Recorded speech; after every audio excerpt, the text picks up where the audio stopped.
Have you ever felt like you're playing a predetermined part in your own family? Like you were cast in a role, handed a script long before you ever had a say in the matter? A teenage girl is standing in a busy food court, staring at dozens of menu options. She is paralyzed.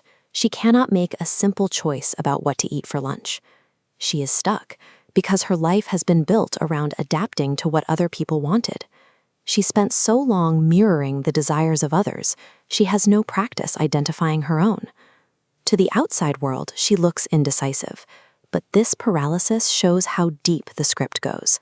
When a child is required to be who others need them to be, the sense of an authentic self begins to erode.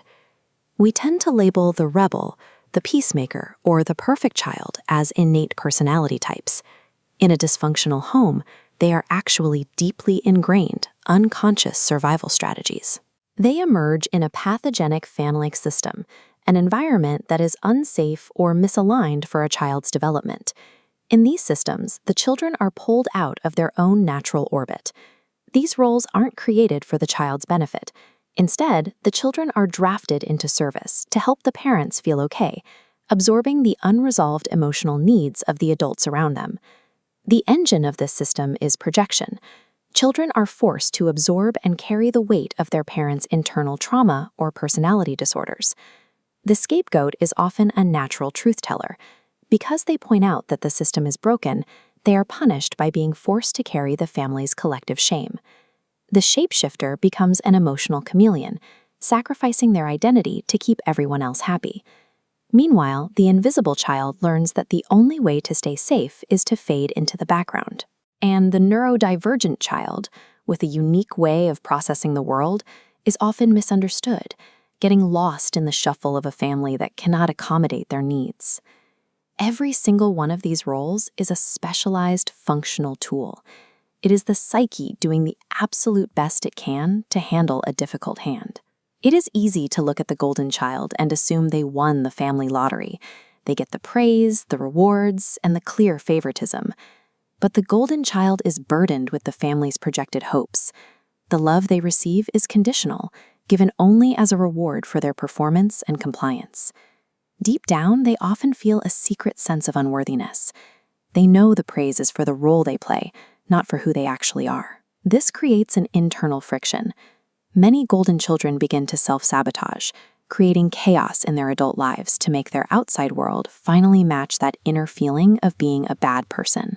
This dynamic creates a fractured reality. Siblings can grow up in the same house, but experience entirely different childhoods, unable to understand each other's pain. Regardless of the role, the core message every child absorbs is the same. You, as you are not enough. When this heavy family energy has nowhere to go, when it can't be safely processed or projected, it stays within us. Over time, that sustained emotional stress can show up as physical illness. But because these roles were an adaptation to an environment, they are not a life sentence. Once you recognize the script you were handed, you gain the ability to stop reading it and start writing something of your own. Reclaiming yourself begins by naming the role. Identify if you were the hero, or the troublemaker, or the quiet one, and look at that role with zero self-judgment. Next, assess the adaptation. Look at how that assigned role shaped your adult beliefs about failure, success, and your own self-worth. Finally, there is a question of release. Who would you be, and what would you actually want if you were no longer playing that part? You are not the survival costume you were forced to wear. The real you is the soul underneath, and they have been waiting for you all along.